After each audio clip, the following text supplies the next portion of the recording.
North Bergen and Guttenberg officials, respectively, held their annual remembrance ceremonies for those lives lost on September 11, 2001, earlier today.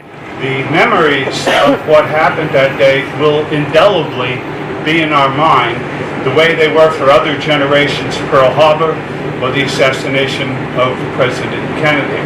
For me, for just a little bit of a personal remembrance, I have two daughters. Both were at school at the time, one in Bayonne and one in Chatham. And I got phone calls from both of them saying that they were scared. And that's a very natural reaction, particularly in the beginning of the event, where we didn't know what was going to happen. But it's our job to keep the meaning of this day and to keep its impact for a long, long time. Not only people going to their normal day of work, business, law enforcement officers who lost their life trying to save people at the World Trade Center. And they are still law enforcement officers, firemen, who are suffering from that day and still passing away. We didn't know the full extent of the damage to our own population, and I'm going to now name the people whose names are on our plaque outside the high school. We have Chris Amoroso. Here with us is his mother, Noreen Smith, and sister, Justine Savinesso.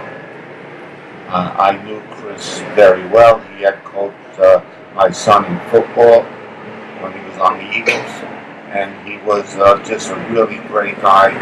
And his picture is in the rec center, the last photo taken of him helping a woman out of the building.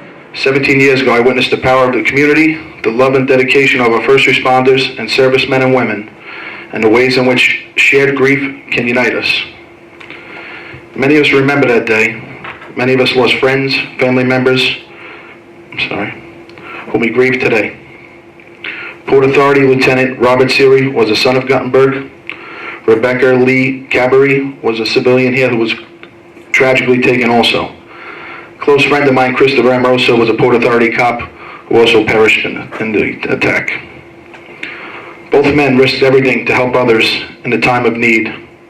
Both serve as examples and shining beacons to the rest of us. Lieutenant Seary was a member of the Port Authority Police Department who was at 9/11, at the Twin Towers when they came down. His family has continued on in the life of service that he started. His wife is a dispatcher here in the town of Guttenberg, Judy Seary, within Public Safety Department, and his son is a police officer in the town of West New York.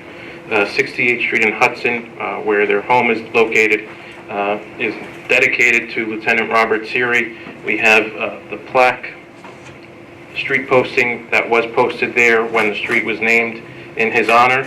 A new one has been erected at the site. I'm John Heides with the Hudson County View, the eye of the community.